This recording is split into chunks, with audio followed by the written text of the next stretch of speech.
las paredes, el aire, hasta en ese día. Cazadores de historia, rodando por la vida, cazando historias hoy. Andando en este mundo, haciendo historias van. Las casas, las paredes, el aire, hasta en ese día. Gente, estamos en el camino y en todos los caminos de la República Argentina, creo que a nivel sudamericano, encontramos un altar del Gauchito Gil. Sí, Chino. Bueno, como ustedes habrán visto si alguna vez tuvieron la oportunidad de subirse a una ruta para un viaje de placer, casi todos los destinos que salen de la región, de nuestra región, del nordeste argentino, es muy común hallarse a kilómetros algún altar del Gaucho Gil. Ajá. El Gaucho Gil, que esto de la repercusión que llega incluso hasta el sur, ¿sí? Y también y la construcción de esa idea de que la gente que pasa toca bocina, no hay que dejar de pasar sin tocar un bocina o saludar, incluso hay gente Una vela roja.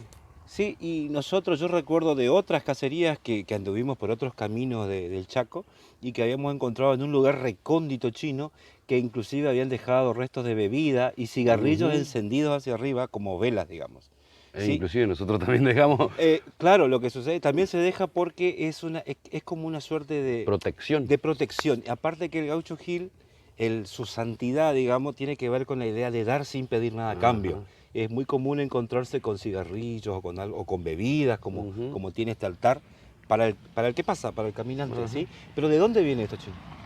Primero, Alfredo, ¿quién es el Gaucho Gil? Contame un poco quién es el Gaucho Gil. Tenemos que ponernos en el contexto histórico, estamos hablando, se supone, no se tiene una real certeza respecto de algunas fechas, pero sí podemos estar seguros que nació en agosto, el 12 de agosto de 1847. ¿Sí? La vida del Gaucho Gil se desenvuelve en Corrientes, él nace en Payubre, que es una zona cerca de Mercedes, Corrientes, realiza tareas rurales, es una persona más encargada de la vida rural en una estancia, que sería reclutado por las fuerzas nacionalistas de Buenos Aires para la guerra de la Triple Alianza. Evento bélico en el que participa, pero del cual viene muy desencantado porque no estaba en él esa idea de matar, digamos, ¿sí? Y sobre todo, y menos todavía, porque hay otra cuestión que tener en cuenta, que eran los hermanos, porque Corrientes, para quienes no saben, es creada a partir de un grupo humano que viene de Asunción. O sea que existían vínculos con el vecino pueblo del Paraguay muy fuertes con los correntinos. Inclusive, ¿sí? No solo el Gauchito Gil tenía este problema estaba más enemistado con el porteño que con... Exactamente. Era mucho más extraño, mucho más desconfiable la figura de alguien que venía del sur, de como podría ser un porteño o un cuyano, respecto de un paraguayo, que inclusive se hablaba guaraní como lengua, o sea, el lenguaje castellano todavía se sigue hablando, pero en ese momento chino era el común, o sea, la gente que hablaba castellano era muy poca. De hecho, inclusive hasta en Buenos Aires estaba casi obligado el uso de aprender el guaraní por la fuerte impronta que va a ser tanto de Asunción y de Paraguay y respecto a estas primeras ciudades que se van a desprender, ¿sí? De Asunción. Hay una cosa acá, no quiero dejar pasar esto, respecto al nacimiento y al origen del Gaucho Gil. El Gaucho Gil lleva el apellido de su madre, Encarnación Núñez. El nombre completo es Antonio Mamerto Gil Núñez. El padre sería Gil y la madre Encarnación Núñez. Y hay una cosa que se estuvo trabajando sobre eso, hemos leído sobre eso, que tiene que ver con que probablemente este personaje histórico haya sido un afrodescendiente. Sí. Por un montón de cuestiones, por la zona del Payubre, donde era una zona muy común donde los esclavos escapados se instalaban ahí, y porque no olvidemos que... Él era asiduo a ir a la fiesta de San Baltasar. Él estaba siempre presente, inclusive que se lega con su trágico final, las fiestas de San Baltasar en las que siempre participaba. Concurrió, sí. Sí. Bueno, decíamos esto de que participó en el conflicto bélico, en la guerra de la Triple Alianza, muy en contra de su voluntad, vuelve, es reclutado nuevamente. Podemos ver en la iconografía de Gaucho Gil que tiene un pañuelo rojo y las banderas rojas, porque él era federal, él pertenecía a la ideología federal, ¿sí? En contra del centralismo liberalista de Buenos Aires puntualmente, unitario, sí. de los unitarios. Entonces, él, por eso esa cuestión con el color rojo que está tan presente. Otra cosa que suele estar presente, que la vemos acá, tiene que ver con San la Muerte, Claro. de quien hablaremos en algún momento. ¿Por qué? Porque San la Muerte era el santo protector. Claro, él era devoto de San la Muerte. Era devoto de San la Muerte. Y dicen que Chino, a causa de eso, era la imposibilidad de poder capturarlo. ¿Por qué capturarlo? Él es reclutado de nuevo para luchar en contra de los federales. ¿Y qué sucede? Él tiene un sueño donde se le aparece una deidad, ¿sí? Y le dice que no vierta la sangre de hermanos, ¿sí? Ñandeyara se le aparece en sueño y le encomienda eso. Entonces él, movido por eso, deserta de la tropa, de la cuadrilla, y pasa a ser un marginado y un ilegal. ¿Pasa la clandestinidad? Sí. Pasa totalmente la clandestinidad, viviendo de lo que captura, mata un animal acá, otro animal allá. Se vuelve una molestia para los hacendados de Corrientes, porque empieza a gozar de la simpatía del gauchaje, o sea, de los peones de campo, quienes lo defienden y lo ocultan. A esto vemos también en otras figuras como de las que ya hablamos, que vamos a dejar el link acá si quieren ver. Bandidos rurales como Mate Cocido y el Isidro Velázquez. Entre otros. Podríamos decir que en ese sentido, como lo estás planteando ahora, Antonio Mamerto Gil sería el primer bandido rural. Claro, que tengamos registros. Que tengamos registro, porque él básicamente su rebelión tiene que ver con no formar parte de lo que él considera que es un movimiento asesino, de matar a los demás por ideas políticas, y es perseguido. Él roba, y también aparece esa idea de que lo que él robaba para su subsistencia lo compartía. De ahí viene esa idea de que está presente en el bandido rural, social, el bandolero social, de robar a los ricos y compartir con los pobres. ¿Sí? Entonces, esa figura va a ser muy fuerte, va a crecer, va a ser reconocido. También hay otra dentro de, imagínense que estamos hablando, esto no está en la historia oficial, ni siquiera está en la historia de los santos, porque una cosa que hasta ahora omitimos decir, pero este santo es un santo popular, no está reconocido por las autoridades del Vaticano en Roma. ¿Okay? O sea que, todavía no al menos, para las autoridades eclesiásticas es una herejía. La creencia, es un santo pagano. Es un santo pagano, exactamente. Entonces, es muy difícil poder armar la historia cuando no tenemos tanta información, tantas fuentes. Mucho se rescató con la tradición oral y algunas cuestiones con papeles oficiales. Claro, los registros que había en las comisarías. Pero no tenemos una historia tan detallada como sí de otros personajes, entre comillas, ilustres. Claro, imagínate en 1860 y pico, muy poca gente sabía escribir y leer. Prácticamente nadie. En los entornos rurales, prácticamente nadie. Exactamente. Bien, entonces, a esto se suma, según la tradición oral, que habría tenido un problema porque su figura atractiva, ¿sí? Por esto de la rebeldía, etcétera, etcétera, se va a agraciar el amor de las mujeres, de algunas mujeres, puntualmente en el caso de una muchacha, pretendida por un policía, también por el comisario. Por el comisario. Ya hemos escuchado esa historia antes, pero bueno. Es como que se va repitiendo. Dicen que la historia no se repite, pero hay muchas cosas que nos dejan que pensar a veces. Bueno, todo esto se va a sumar para que Antonio Mamerto Gil se salga del sistema, ¿sí? Y sea buscado. Y sea buscado y perseguido. Finalmente, se supone que allá por 1800, podría ser 1874. O 78. O 78, o entre esa fecha más o menos.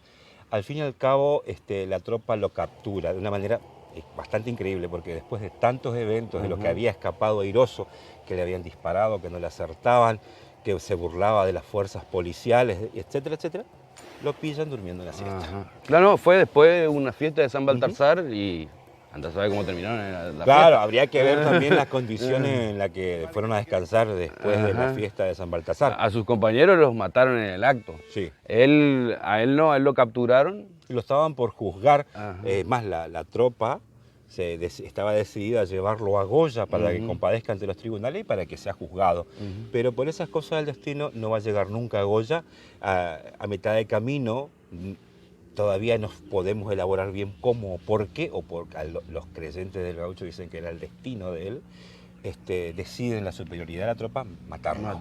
El tema era quién lo iba a degollar, inclusive nadie quería degollarlo porque íntimamente todos sentían cierto aprecio o cariño por él, porque sabían que la causa de él era una causa justa. Así, y contra su voluntad, se supone que Velázquez, que aparece como que podría haber sido el coronel, en otros relatos aparece como que era mestizo, en otros como que era indígena, en otros como que era afrodescendiente.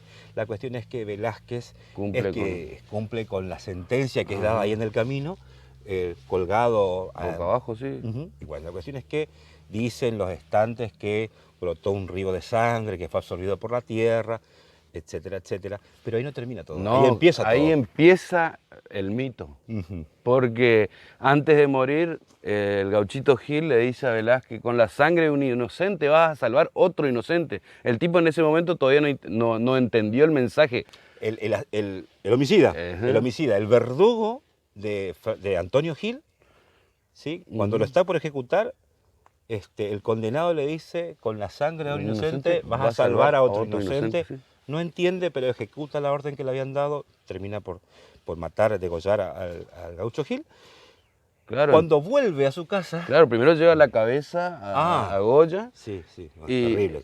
Un espectáculo. Entierra el cuerpo. Sí. Y cuando vuelve a su casa se encuentra con su hijo que estaba muy enfermo, ya casi agonizando. Y allí recuerda lo que le habría dicho, las palabras de Antonio Gil.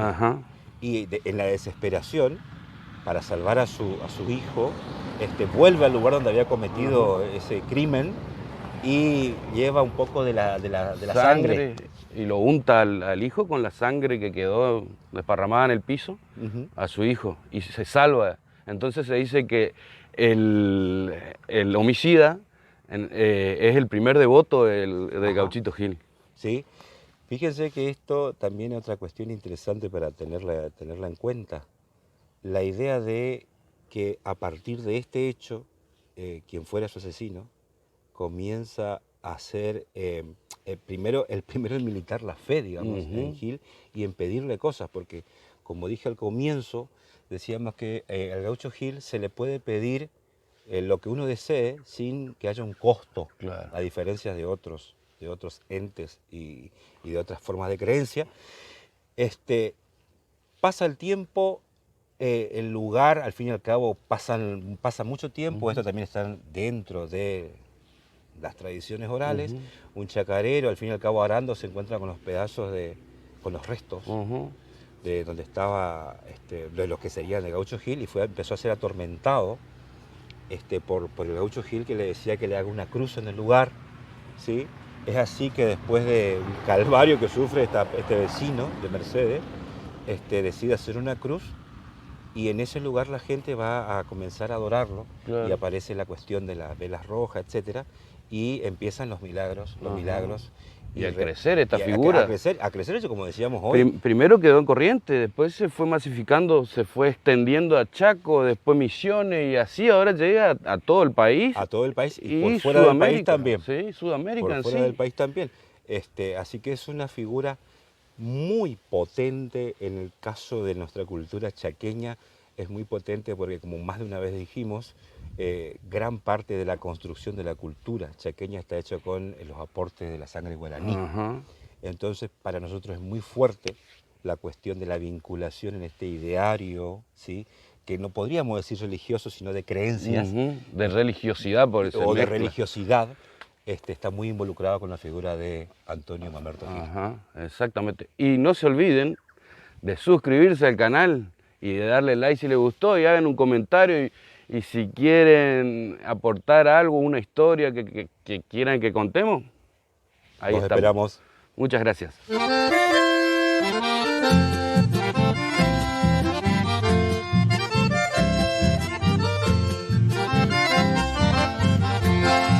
Departamento Mercedes en la provincia de Corrientes. Hay una historia latente en el pueblo guaraní. Cuentan la gente que allí vivió un criollo campesino, un gaucho bien correntino y se llamaba Antonio Gil. Le entraron a perseguir por cuestión de rebeldía